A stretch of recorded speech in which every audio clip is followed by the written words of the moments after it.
É com muita alegria que temos hoje a presença do reverendo Jeremias Pereira, meu amigo, meu irmão, e o que Deus fez na sua vida, pastor Jeremias, que pode fazer na vida do amigo telespectador. Amado presbítero Daniel, que alegria grande vê-lo. Continua assim esse homem amado, cheio de alegria, os olhos brilhando. Gosto de ver você com esses olhos brilhando. E que isso também aconteça com a sua vida, sua preciosa vida. De vez em quando parece que os olhos da gente embaçam, não é assim? Isso aconteceu com meu pai e minha mãe. Meu pai, um evangelista presbiteriano, em Janaúba, norte de Minas, pregador leigo, terceiro ano primário. E minha mãe, dona Ilka, da Igreja Batista. E eu, filho, o quinto filho de uma família de 10. Minha mãe, pobre, e na minha cidade não tinha até o segundo grau. Tinha, naquele tempo, né, até o ginásio, o primário, o ginásio, e não tinha o segundo grau. O meu irmão, Carlos Joel, que é presbítero da 8ª Igreja também, um dia falou com minha mãe assim, Daniel, ô mãe, a gente precisa estudar o menos um dessa família. Agora veja como que Deus faz. Um tio meu, que era macumbeiro, adorador dos Exus, fui lá visitar minha mãe e falou com minha mãe assim, manda esse menino para Belo Horizonte morar comigo. Ele precisa estudar, esse menino é inteligente. Fui para Belo Horizonte com 14 anos de idade. E naquele tempo, família pobre, Daniel, a gente estragava os dentes, não tinha como tratar, não tinha dinheiro, mandava arrancar os dentes. Então fui para Belo Horizonte parecendo um vampiro, sem os 4 dentes da frente. Fiz uma prova, passei para a escola estadual, e aí então fiquei lá morando com meu tio. Meu irmão Carlos Joel veio morar com outro tio também. E aí então tinha que trabalhar e tinha que estudar, estudava à noite e trabalhava durante o dia. E sem pai e mãe, me desviei, eu que fui menino criado na escola bíblica dominical, ganhei concursos bíblicos os mais variados. E aí então, me desviei e frequentava a igreja de vez em quando.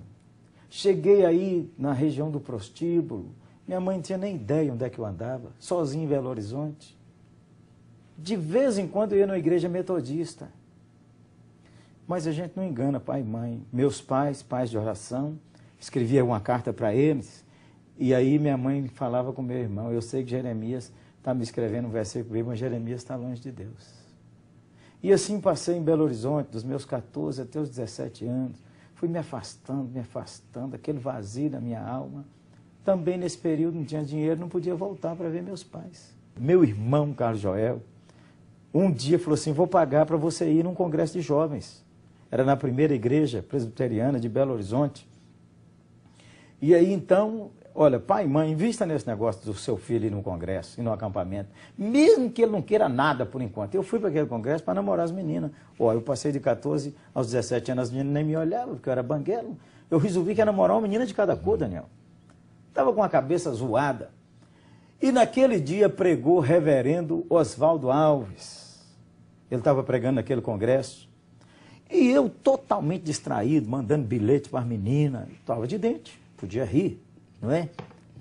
De repente ele falou assim, Jonas era careca. Não tem nada a ver com você, Daniel. Jonas era careca. E ele me chamou a atenção. Eu falei, gente do céu, como é que esse cara descobriu isso? Eu estou na igreja a vida inteira, ninguém nunca falou. Eu tinha 17 anos. Aí comecei a prestar atenção, ele estava falando sobre o filho pródigo. Aquele moço criado, uma família boa, um pai amoroso, e depois resolveu sair para longe do pai, e viver uma vida sem o pai, sem aquilo que o pai tinha ensinado, e ele foi lendo minha história. Eu falei, mas esse sujeito sou eu. Eu nunca tinha pensado que essa história tinha a ver comigo. E aí Lucas, capítulo 15, verso 20, diz assim, Lucas 15, 20. E vinha ele ainda longe, quando o pai o viu, correndo o abraçou e beijou. E ele pregou para aquela quantidade de jovens. Tinha mais de 300 jovens. E ele disse assim, moço, hoje é seu dia de voltar para Deus. E falou, você que foi criado numa família boa, seu pai de Deus, sua mãe, uma mulher de oração, e você se desviou. Parece que vamos contar tudo para o homem. Você que ia ter doindo no prostíbulo. Você que fala que é crente, mas seu coração está longe. Você que não tem nada de Deus na alma. Eu comecei a chorar, Daniel. Mas eu disfarcei, né? Enxuguei aqui. E ele disse, hoje é seu dia de voltar para Deus. E fez um convite. Moço, que hoje quer voltar para Deus? Você podia ficar em pé no seu lugar, ou então vir aqui à frente que nós vamos orar por você. Você foi? Você não estava lá? Não, você também não. Nem eu fui. Falei, vou nada. Todo mundo sabe que eu sou crente, e eu só que sei que eu não sou crente. E eu morava numa pensão com meu irmão. Cheguei lá sozinho, me ajoelhei e entreguei minha vida a Jesus. Nem todo mundo consegue lembrar o dia que se converteu. Eu me lembro daquele 28 de julho de 1970. Deus transformou a minha vida. Ele pode transformar a sua. Seu filho, mamãe, que hoje está afastado, que faz a senhora chorar, continue orando. Você, papai, que chora por causa de um filho, continue orando. Põe ele nas mãos do Senhor. E você que está nos vendo e nos ouvindo, e que está afastado, hoje é seu dia de voltar para Deus. Hoje, o Senhor Jesus transformou a minha vida. Mudou minha história. Me deu rumo, me deu direção, me deu honra. Isso Ele vai fazer com você.